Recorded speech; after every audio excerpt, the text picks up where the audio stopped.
नमस्ते, राम राम जी। स्वागत है आपका मेरी इस वीडियो में। मैं आशा करती हूँ कि आप सबका जो एग्ज़ाम था वो काफ़ी अच्छा गया होगा और इस वीडियो में मैं अपने एग्ज़ाम का एनालाइज़ या रिव्यू बताने वाली हूँ कि मेरा कैसा गया था। आप लोगों का जिनका भी अच्छा गया है उनको तो ठीक है, अच्छा है, हो जाएगा आप लोगों का। पहले से ही कांग्रेचुलेशंस, अच्छा सोचिए, हो जाएगा। अगर किसी के कम भी अटैम्प्ट हैं तो ठीक है, यही सोचना है कि मेरा अच्छा ही गया है, अच्छा सोचना है और आने वाले एग्ज़ाम्स की तैयारी करते रहिए। तो चलिए इस वीडियो में मैं अपना एनालाइज़ बता देती हूँ कि मैंने क्या क्या किया है। तो सबसे पहले जनरल अवेयरनेस का सेक्शन ओपन हुआ था। इसमें मेरे को ऐसा लग रहा था शायद दिसंबर बेस्ड न्यूज़ ज़्यादा थी कि दिसंबर, जनवरी बेस्ड भी थी, एक दो जनवरी बेस्ड भी थी, जनवरी 2021 ऐसा कुछ करके डेटा। और मेरे को ज़्यादा न्यूज़ मेरे को याद नहीं आ रही है, बट टेलीग्राम वगैरह पे सब जगह काफ़ी अवेलेबल है। आप लोग चेक कर लेना कि कौन कौन से किस टाइप के क्वेश्चंस आए थे।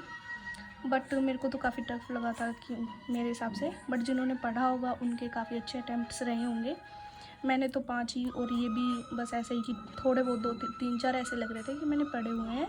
बस इससे ज़्यादा मैंने बस ये तुक्केबाजी में ऐसे मारे हैं। बाकी मैं कुछ बिल्कुल भी एक्यूरेसी वगैरह का कुछ नहीं बता सकती हूँ मैं जनरल अवेयरनेस में। इसके बाद इंग्लिश का सेक्शन ओपन हुआ था, तो उसमें सबसे पहले तो एरर के ही क्वेश्चन थे।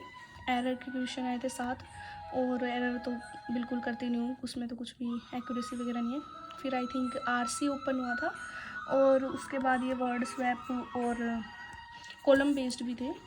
कॉलम बेस्ड जो होते हैं, कॉलम 1 और 2, इसके आई थिंक 3 क्वेश्चन के अराउंड थे कॉलम बेस्ड के। और आरसी के इजी लगे थे, आरसी वाले, मतलब इंग्लिश का लेवल तो थोड़ा इजी लगा था। बाकी देखते हैं कितनी एक्यूरेसी रहती है, करके आई हूँ। तो इसमें मेरे अटैम्प्ट्स 27 हुए हैं, थोड़ा ठीक से देख देख के पढ़ने के बाद, कि कुछ भी रॉन्ग वगैरह ना करूँ उस हिसाब से। और फिलअप्स ये वो वाले थे जो ऐसे 2 ऑप्शन में आ जाते हैं, एक लाइन में जो होते हैं ये वो वाले। वैसे वो पैसेज वाला फिलअप्स नहीं था, ये 3-4 ही क्वेश्चन आए हुए थे इसके। और इसके बाद आया था क्वांट्स का सेक्शन, तो क्वांट्स में अर्थमेटिक आई थी स्टार्टिंग में 1-2। फिर एक डीआई आई थी, वो मैंने स्टार्टिंग में तो नहीं छेड़ी, मेरे को कुछ समझ, मैंने पूरा पहले देखा था क्योंकि कौन से करने लायक है कौन से नहीं है, पूरा पेपर पहले से लास्ट तक देखा था। तो मैं बिल्कुल ऐसे नहीं था कि खुलते ही बनाने लगी थी, ऐसा नहीं था।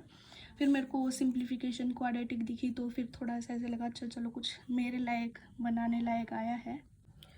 फिर मैंने ये पूरा पेपर देखा। उसके बाद मैंने सबसे पहले तो सिंप्लीफिकेशन के क्वाड्रेटिक का एक ही क्वेश्चन छोड़ा वो रूट वाला सा, तो मेरे को लगा थोड़ा छोड़ देते हैं अभी।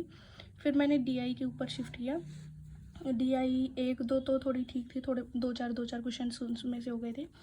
फिर एक और थी, वो शायद किस पे बेस्ड थी, क्लच और कुछ एक और नाम था, पता नहीं क्या नाम था अजीब सा, क्लच और इस पे बेस्ड थी।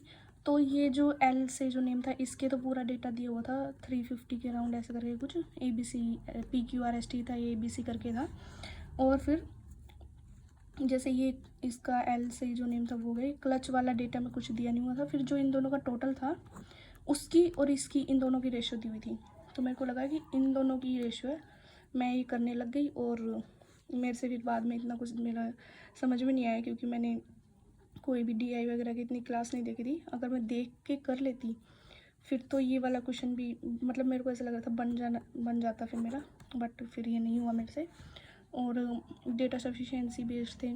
फिर जब मैं डीआई वगैरह सब कर लिया, उसके बाद ये 2 सीरीज बेस्ड क्वेश्चंस दिखे थे मेरे को, और एक ही बस वो सीरीज़ सॉल्व करनी थी, AB करके थी, और फिर शायद RPQ ऐसे करके उनका निकालना था।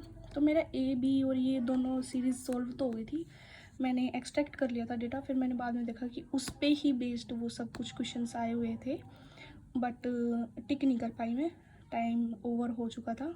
बाकी ठीक है, इसमें मेरे अटैम्प्ट्स 19 अटैम्प्ट हुए मेरे क्वांट्स में। अगर थोड़ा सा और स्पीड करती तो मेरा ये सीरीज़ बेस्ड और हो जाते 4-5 क्वेश्चन, या फिर 3-4 क्वेश्चन मान लो आप, 3-4 क्वेश्चन और हो जाते, तो फिर मेरा भी 23-24 तक हो जाते, तो कुछ तो आसपास जाता 70 के अराउंड कुछ करते अच्छा सा।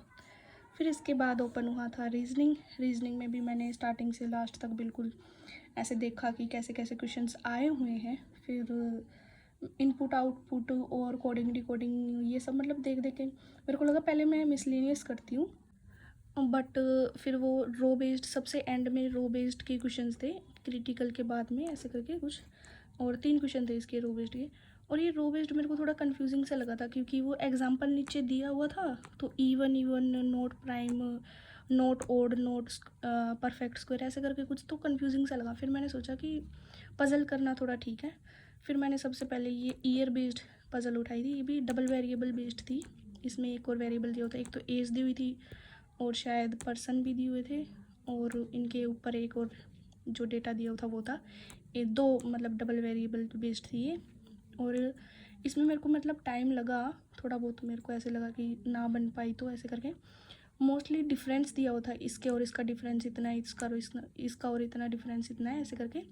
ऐसा कुछ नहीं दिया हुआ था कि ए इसके ऊपर बैठा है बी, ऐसा कुछ नहीं था। सबका ऐसे डिफरेंस दिया हुआ था, ए माइनस बी का difference equal to B minus C के डिफरेंस के इक्वल है। मतलब मोस्टली डिफरेंस दिया होता कि ये इसकी एज +30 से ऊपर है, ऐसे करके कुछ डेटा था इसमें।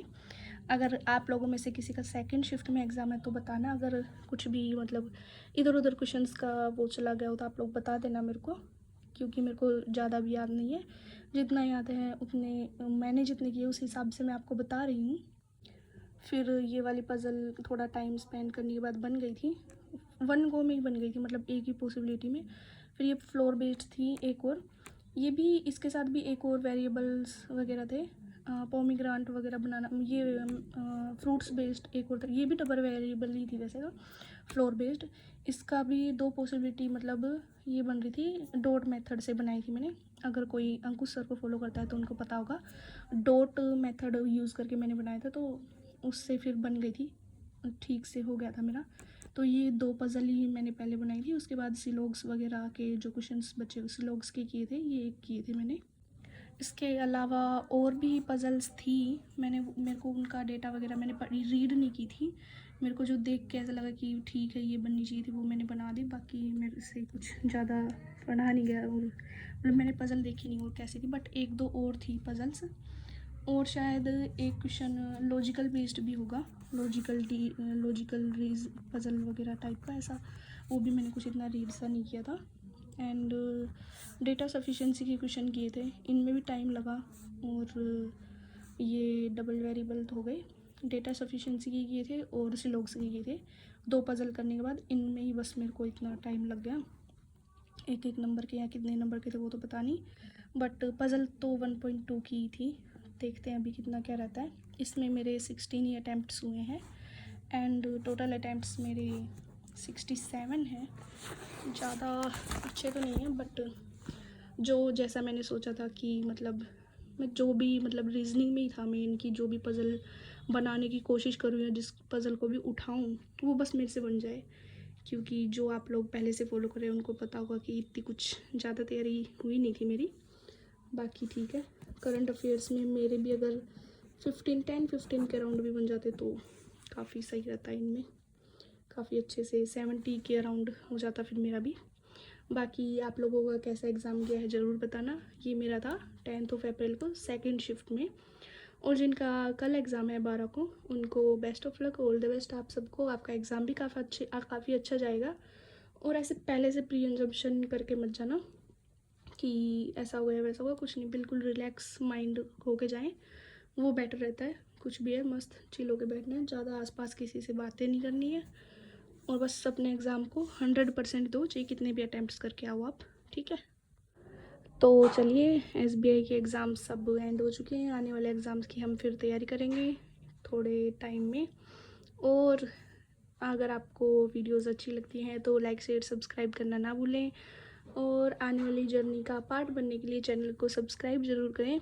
एंड हम और भी चीज़ें, आप भी मेरे को कुछ बताइए, मैं भी आपके साथ शेयर करती रहूँगी मेरी जर्नी में मैंने क्या क्या सीखा है और क्या क्या कितना कुछ सीखा है, अचीव किया है कितना। मैं जैसे कि एनालाइज वगैरह शेयर करती रहती हूँ, तो आप लोग भी बता सकते हो आप लोगों ने क्या कितना अटैम्प्ट किया है, आपका एग्ज़ाम कैसा गया है, और आपके आने वाले एग्ज़ाम्स के लिए तैयारी कैसी चल रही है। तो tata bye bye, take care, ध्यान रखिए अपना।